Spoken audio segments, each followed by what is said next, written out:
Senhor, meu Deus e meu Pai, Criador dos céus e da terra, muito obrigada, Senhor, por esses momentos que estamos reunidos em prol de aprendermos cada vez mais a Sua palavra, Senhor. Então, muito obrigada, Senhor, por nos dar saúde, por prover todas as nossas necessidades. Senhor, abra nossos ouvidos espirituais para que possamos continuar, Senhor, compreendendo a Sua palavra, Senhor. Em nome de Jesus, Senhor, revela-nos a Sua palavra e me capacita cada dia mais, Senhor, em nome de Jesus Cristo. Em nome do Pai, do Filho e do Espírito Santo de Deus. Amém, graças a Deus. A paz do nosso Senhor e Salvador Jesus Cristo. Tudo bem com vocês, amados? Hoje vamos falar sobre o maior no reino dos céus. Vamos ler o capítulo 18 do livro de Mateus, dos versículos de 1 ao 14. Então vamos lá? Naquela mesma hora, chegaram os discípulos ao pé de Jesus, dizendo: Quem é o maior no reino dos céus?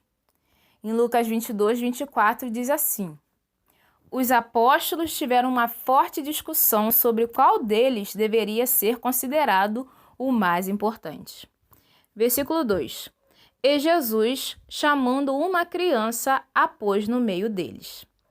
Então, os discípulos se reuniram e começaram a perguntar a Jesus, quem é o maior no reino dos céus. E como vimos em Lucas, eles gostariam de ter uma posição de importância, por assim dizer, E Jesus, chamando uma criança, a pôs no meio deles. No meio de quem? Dos discípulos. E disse: Em verdade vos digo que, se não vos converterdes e não vos fizerdes como crianças, de modo algum entrareis no reino dos céus. Amém? Então, ali Jesus estava falando o quê? Que era necessário que se convertessem e serem como aquelas crianças, fizerdes como crianças. De modo algum entrareis no reino dos céus. Versículo 5.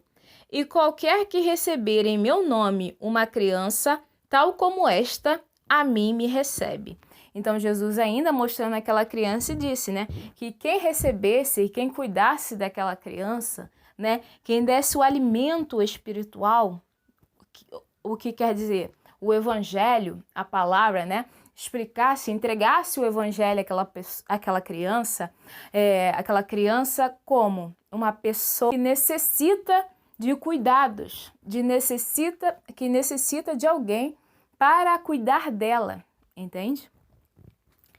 Como esta, a mim me recebe. Então, quem receber a esta criança, a esta pessoa que necessita, estaria recebendo quem? O próprio Jesus. Mas qualquer que escandalizar um destes pequeninos que creem em mim, melhor lhe fora que se lhe pendurasse ao pescoço uma mó de azenha e se submergisse nas profundezas do mar. Em Marcos 10, 15, é semelhante ao versículo 3, que diz: Em verdade vos digo que se não converterdes e não vos fizerdes como crianças, de modo algum entrareis no reino dos céus. É preciso receber o reino de Deus como uma criança para o quê? Para entrar nele. E agora falando sobre escandalizar um destes pequeninos, que creem em mim, melhor lhe fora que se pendurasse ao pescoço um mó de azenha. Não, A gente conhece essa passagem famosa como era melhor que amarrassem uma pedra no pescoço e o quê? E a jogassem no mar, nas profundezas do mar. Em 1 Coríntios, capítulo 8, dos versículos de 9 a 12, é uma passagem que fala sobre os alimentos oferecidos aos ídolos. Não é pecado comer alimentos oferecidos aos ídolos, pois eles não existem. Não é se alimentando com algo que você se tornará impuro. Vamos ver sobre esse ensinamento quando estivermos estudando lá o primeiro livro de Coríntios. Mas adiantando, de certo modo, vamos parar para analisar, Porque eles acreditavam muito que na lei, né, mosaica, na lei entregue por Moisés, falava sobre isso, para não comer alimentos o quê? Oferecidos aos ídolos. Não tenha parte, né, com isso, com essa prática, né? Mas aqui em Coríntios a gente vê que o quê? Não é pecado comer alimentos oferecidos aos ídolos, pois eles não existem. Não é se alimentando com algo que você se tornar impuro. Nós vimos no estudo, alguns dos estudos anteriores, que os fariseus, né, e se não me engano os saduceus, né, eles estavam ensinando regras, né, ensinamentos humanos como se fossem de Deus, e eles foram até Jesus para questionar Jesus, o porquê dos discípulos de Jesus não lavarem as mãos antes de pegar na comida, antes de comer, né? E aí Jesus falou para eles o quê? Que não é aquilo que entra no nosso corpo que nos torna impuros. Por quê? Porque aquilo que entra no nosso corpo, né? Aquilo que entra no nosso corpo de forma natural, por assim dizer, a água, o que a gente bebe, o que a gente come, tenhamos discernimento segundo o que a gente bebe. Aí você pode pensar, não, então beber álcool não é pecado, mas beber álcool nos torna, como posso dizer, vulneráveis. Por quê? Porque mexe com a nossa racionalidade. Mexe com o quê? Com a nossa razão. Então, quando uma pessoa está embriagada, ela perde a noção do certo e do errado. E aí ela pode vir a quê? A praticar coisas que não convém o cristão praticar. Então é melhor se afastar disso, entende? Mas agora eu não estou falando sobre este ensinamento, estou falando quanto a comer alimentos oferecidos aos ídolos. Vamos lá. Então, eles acreditavam que aquilo que eles comiam os tornava impuro. Mas Jesus falou, aquilo que vocês comem de forma natural vai descer para o estômago e vai sair do seu corpo. O que os torna impuro é aquilo que sai de vocês, o que sai da nossa boca. Por quê? Porque aquilo vem do coração, vem de dentro. Então, aquilo nos torna o quê? Impuros, né? Então, não é se alimentando com algo que você se tornará o quê? Impuro, né? Mas do que sai da sua boca, pois é o que o seu coração está cheio. Então, aquela pessoa que é boa, da boca dela vai sair coisas boas. Mas aquela pessoa que o coração está mal, corrompido, só vai sair coisas ruins. Como uma pessoa pode dizer algo bom se ela está cheia de mal dentro dela? Contudo, se você sabe que não é pecado e come, mas sabe que não é pecado e come, mas uma pessoa fraca em conhecimento e fraco na fé te ver comendo e pecar por algo que você fez, né? O que você fez? Você comeu. Isso será muito ruim para o quê? Para você. É pior levar uma criança, uma pessoa fraca na fé. Então, falando aqui neste versículo 6, mas qualquer que escandalizar é o quê? Fazer com que a pessoa, com a sua atitude, com algo que você fez, essa pessoa fique, meu Deus, como é que essa pessoa fez isso? E o que acontece? Essa pessoa se afastar de Deus por ver você fazendo algo. Então, aquele que se escandalizar, né?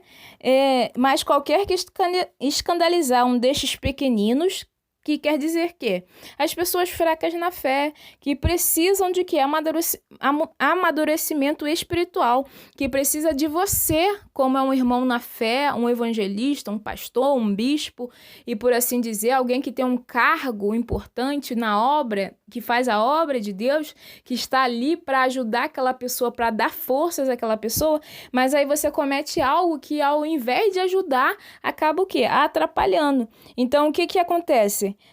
Mas qualquer que escandalizar um destes pequeninos, uma pessoa fraca na fé, que creem em mim, melhor lhe fora que se pendurasse ao pescoço um mó de azenha e se submergisse na profundeza do mar. Então, seria melhor essa pessoa morrer do que fazer alguma pessoa fraca na fé, vir a abandonar a Deus.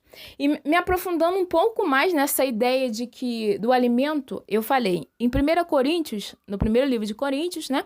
A gente vai ver essa passagem, vamos estudar mais a fundo. Mas pensem assim, não é pecado, por assim dizer, não é pecado a gente pegar um alimento oferecido a um ídolo e comer.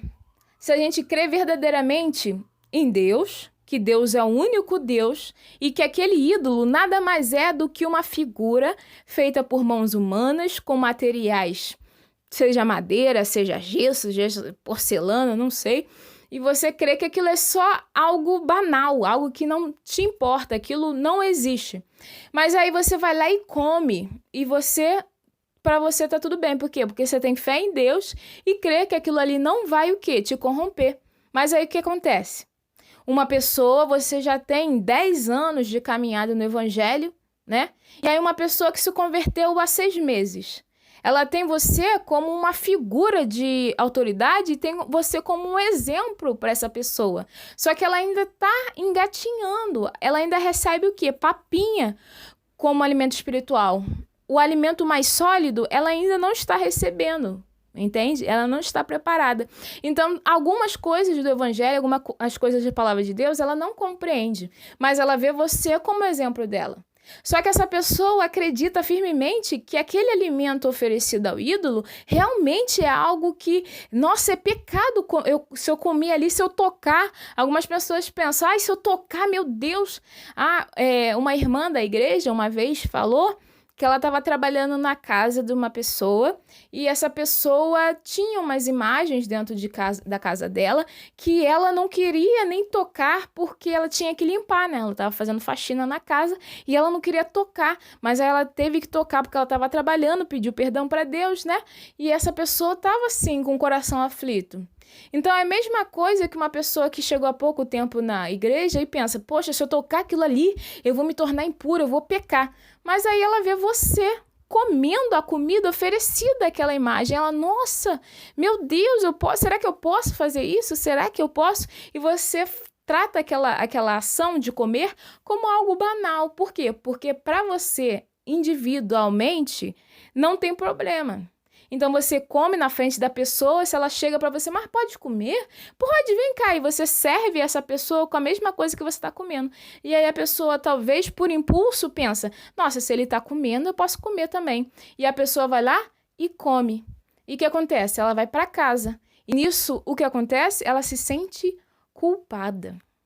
Porque ela, por mais que você tenha dito para ela que não é pecado, ela ainda não tem a revelação que não é pecado, e aí ela se sente culpada. E é nessa culpa que ela se torna pecadora. Por assim dizer, né? Tenhamos discernimento e compreensão do que eu estou tentando dizer, entende? Quando, por exemplo, uma mãe fala para você, filho, vai para a escola direto, não para falar com ninguém, não entra na escola. Aí você tá saindo, aí você encontra um coleguinha seu. Aí ele fala, vem cá vem aqui na minha casa rapidinho, eu vou te dar um doce. Aí ele fala, não, mas a minha mãe falou que eu não posso parar, tem que ir direto pra escola. Vem cá, ela nem vai saber, ela nem vai ficar sabendo. E aí essa criança entra dentro da casa desse menino e aí toma café da manhã, se alimenta, come a comida que ele oferecer e vai pra escola. E aí o que acontece? A mãe dele ficou sabendo que ele não foi direto para a escola? Não soube. Mas ele tá o quê? Ele sabe o que ele fez. Ele sabe que ele não cumpriu aquilo que a mãe dele mandou ele fazer. Então, com isso, ele acaba pecando. Por quê? Porque ele se sente culpado de não ter feito aquilo que deveria ter feito. Amém? Então, é mais ou menos isso, mas a gente vai ver esse tema de novo quando a gente estiver estudando lá 1 Coríntios. Amém? Então, continuando. Capítulo 18, versículo 7. Ai do mundo por causa dos escândalos, né? Ai do mundo por causa dos escândalos. Porque é mister que venham escândalos. Quer dizer, então, vai vir o quê? Vai ser escandalizado, vai vir o quê? Escândalos. Mas ai daquele homem por quem o escândalo vem. Quer dizer, então haverá pessoas, haverá coisas, atos e ações que vão escandalizar algumas pessoas da igreja. O que a gente pode citar como exemplo? Os falsos profetas, certo? Os falsos pastores. Infelizmente, o evangelho... Lembra que a gente estudou lá sobre a parábola do joio e do trigo? Que o dono da colheita, o que ele faz? Ele permite que o joio cresça junto com o trigo para o quê? Para quando houver a colheita, haver separação. Então, hoje, dentro da igreja, há joio. E há autoridades, há pessoas que estão à frente dessas igrejas que são joio, que estão fingindo que é trigo para o quê? Para enganar as pessoas, para enganar os trigos, se possível, e para enganar os joios que estão tentando ser trigo, mas acabam continuando sendo joios. Por quê? Porque ficam escandalizados pelos atos dessas autoridades. Entende a complexidade? Então, aqui fala, mas ai do quê? Mas ai daquele homem por quem o escândalo vem. Então, haverá uma consequência para essas pessoas que ficam deturpando o evangelho real de Cristo para o quê? Para o ganho pessoal, para o ganho financeiro, para o ganho fama, né? Entende? Haverá uma consequência. Senhor Jesus está falando aqui, mas ai daquele homem por quem o escândalo vem. Versículo 8. Portanto, se a tua mão ou o teu pé te escandalizar, corta-o e atire-o para longe de ti. Então, se a sua mão ou o seu pé faz com que você peque, faz com que você faça algo que você sabe que não deveria fazer e te leva a pecar, o que você deveria fazer? Corta-o e jogue fora, né? Mas aqui a gente pode pensar em mutilação, né? Mas a gente pode pensar também o quê? Cortar ações que nos levam a determinadas ações que nos levam a pecar.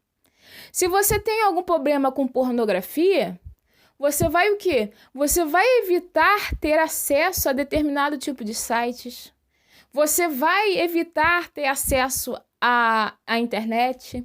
Você vai procurar meios de conseguir, principalmente orando a Deus, pedindo forças, porque é o Espírito Santo quem nos dá forças para a gente evitar essas coisas que nos levam a escandalizar, que nos levam a pecar. Então, a gente vai cortar os meios que nos levam até essa ação. Se o pé nos leva até um determinado lugar que a gente não deveria estar lá, então a gente faz algo em relação a isso. A gente tem que tomar uma ação, uma medida protetora para que evitemos que o quê? Que a gente faça essas coisas. Amém?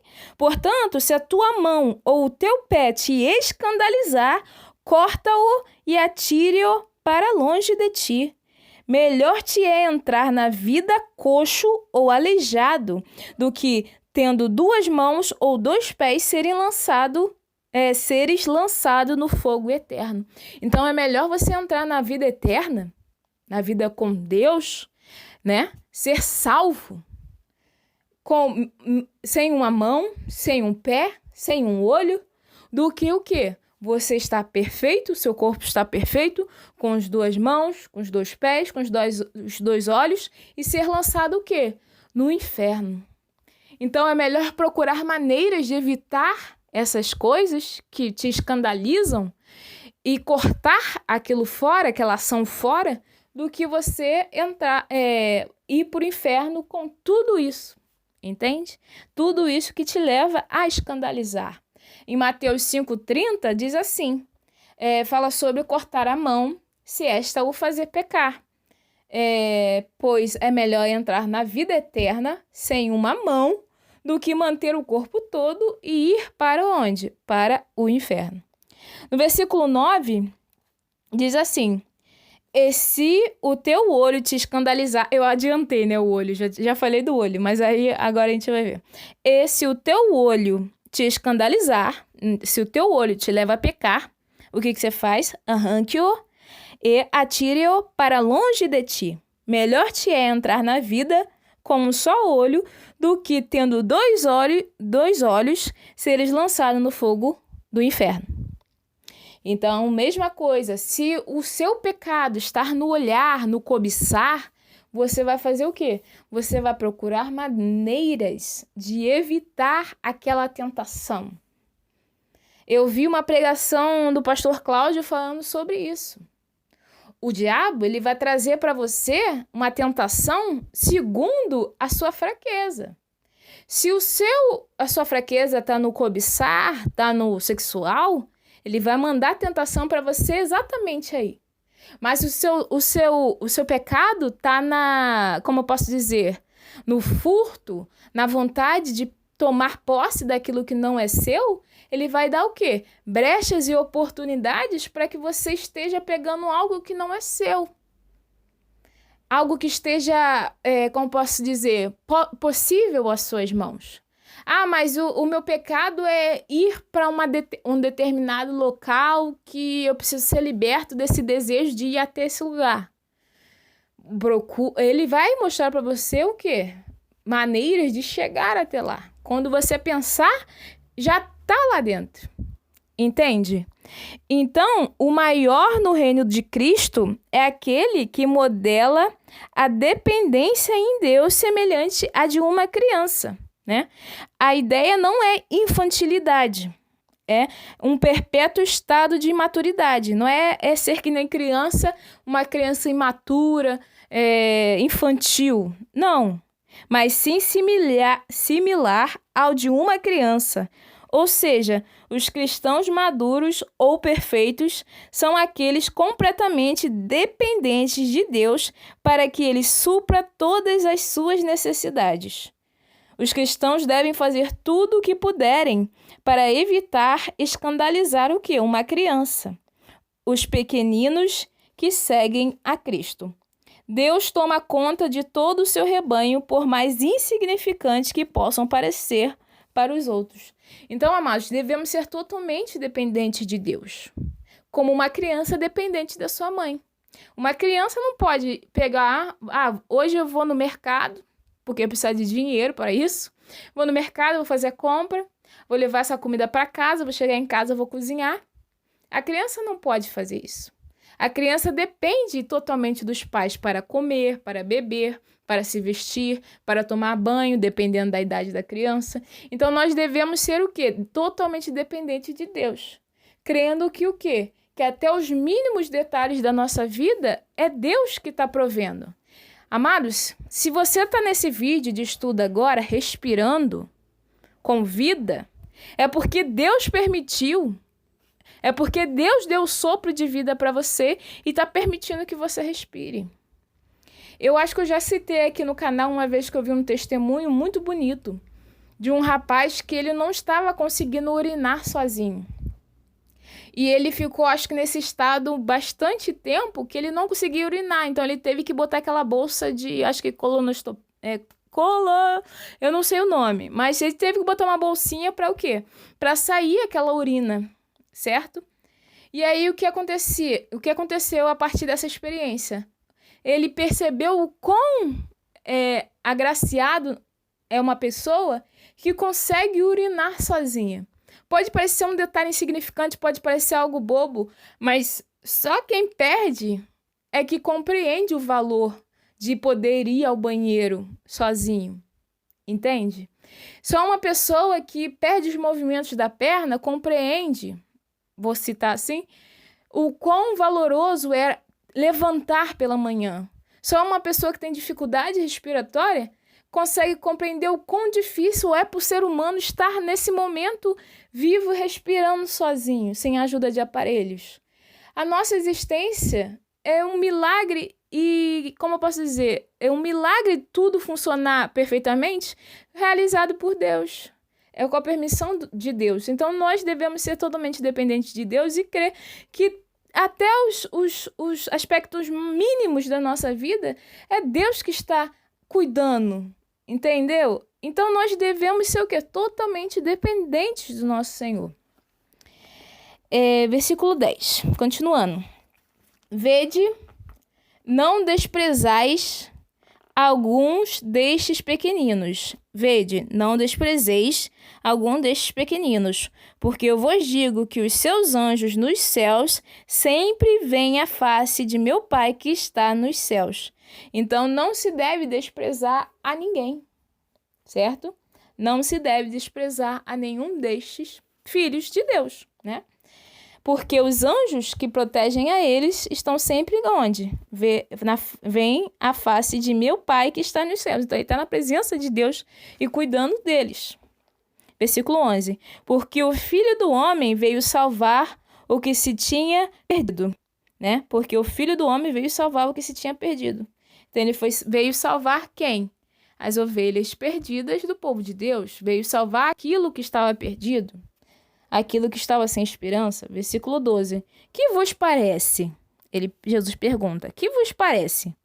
Se algum tiver 100 ovelhas e uma delas se desgarrar, não irá pelos montes, deixando as 99 em busca da que se desgarrou? Então, aqui Jesus estava fazendo o quê? Uma parábola, estava citando um exemplo, né? Falando, se um homem, ele tem 100 ovelhas, só que some uma ovelha sumiu. Ele não vai deixar aquelas 99 guardadas onde elas deveriam estar e vai pelos montes até achar aquela única? Jesus perguntando. Versículo 13. E, se porventura a acha, então ele vai pelos montes até que acha aquela ovelhinha perdida. Em verdade vos digo que maior prazer tem por aquela do que pelas 99 que se não desgarraram. Então aquele homem tem muita alegria por ter achado aquela ovelha perdida, mais do que as 99 que não se perderam, que não precisaram ser encontradas porque estavam onde? Protegida. Então, quando você está numa igreja e entra uma ovelha perdida, Deus se alegra muito mais daquela ovelha que está sendo resgatada ali do que com as 99 que estão ali e não precisam ser o quê? Ser resgatadas, porque elas não se perderam. Assim também não é vontade de vosso Pai, que está nos céus, que um destes pequeninos se perca. É uma afirmação, perdão. Assim também não é vontade de vosso Pai, que está nos céus, que um destes pequeninos se perca. Então, não é vontade de Deus que ninguém seja perdido. Deus quer salvar a todos. Todos os que estão perdidos, sem esperança, que precisam ainda hoje serem alcançados pelo Evangelho. Ainda que você esteja ouvindo esse estudo, não seja cristão, que você ainda não frequente uma igreja, saiba que Deus quer salvar você, Ele quer salvar a sua alma e Ele muito se alegrará se você voltar para o local protegido que Ele tem reservado para os seus filhos. Um local reservado que Ele tem para você. Amém? Então, a parábola da ovelha perdida ilustra a atividade salvadora de Jesus com o quê? O diligente pastor que busca. Jesus é o nosso bom pastor.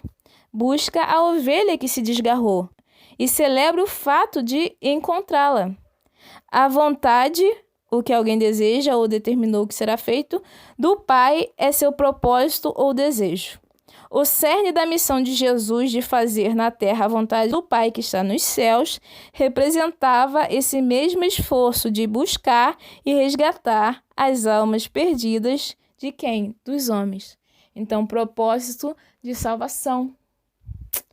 Amém, amados? E é isso. O estudo de hoje ficou um pouco mais longo, mas espero que vocês tenham sido tocados por essa mensagem. Que Deus abençoe a todos e até o próximo estudo. Forte abraço.